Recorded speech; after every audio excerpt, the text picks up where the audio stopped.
খানিকটা প্রকাশ করি, বাকিটা ব্যক্তিগত। ততটুকুই চেনো আমারে, যতটা আমি প্রকাশিত। বিষয়টা এমন না যে আমি আমার লাইফে কোনো মেয়ে খুঁজে পাই না। বিষয়টা এমন যে আমি আমার লাইফে সাকসেস হওয়ার আগে কোনো দুইমুখা সাপ চাই না। কুকিলের কণ্ঠ সুন্দর হইল, বাচ্চা ফুটানোর ক্ষমতা নাই। ঠিক তেমনই কিছু মেয়ের চেহারা সুন্দর হইল, চরিত্র ধরে রাখার ক্ষমতা নাই। কথা কিন্তু মার্কেট খাওয়ার মতোই কম। বর্তমানে সাদা চামড়ার মেয়েদের দেখলে মনে হয় দেশে আপেলের চেয়ে মূলার দাম বেশি। ধন্যবাদ। দরকার লাগলে দুঃখ দিও, তাও কোনোদিন তোমাকে অন্য কারোর সাথে দেখার যন্ত্রণা দিও না। অভিমানে মুখ ফিরালে, সত্যিটা তো খুঁজলে না। প্রতারণায় দেখলে শুধু, ভালোবাসাটা বুঝলে না। চিন্তা করো না, আমি আর কোনোদিন তোমার জীবনে ফেরার চেষ্টা করব না, কারণ শেষ আঘাতটা আমার রূহ পর্যন্ত পৌঁছে গেছে। একটাই মন, তাও আবার টাকার কাছে চলে গেছে।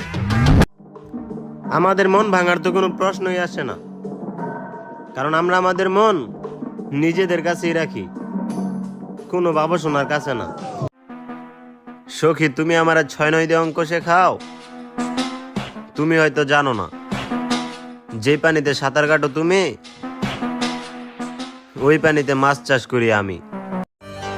সরল মানুষ যদি দেখো হঠাৎ চালাক হইছে, তাইলে ভাইবা নিও, জীবনে তার অনেকেই ঠকাইছে। আমার ব্যক্তিগত জিনিসে বাইরাগত কোনো হস্তক্ষেপ আমার পছন্দ না। যেটা আমার ওইটা একান্তই আমার।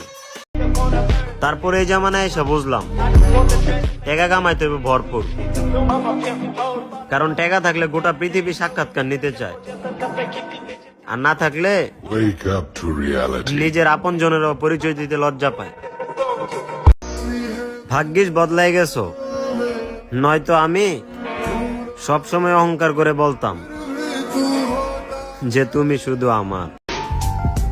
দরকার নাই কাউরে আমার, কারণ যথেষ্ট যোগ্যতা আছে আমার একা থাকার। তোর সাহস নাই রাতে একা বাইরে গিয়া মুতার, আর কথা বলছ আমার ঘর থেকে উঠানের। মানদার পোলা। সময় লাগবো, কিন্তু কেউ থামাইতে পারবো না, কারণ এখন আমি ভাগ্যের উপর নির্ভরশীল না, নিজের পরিশ্রমের ভরসায় বলি।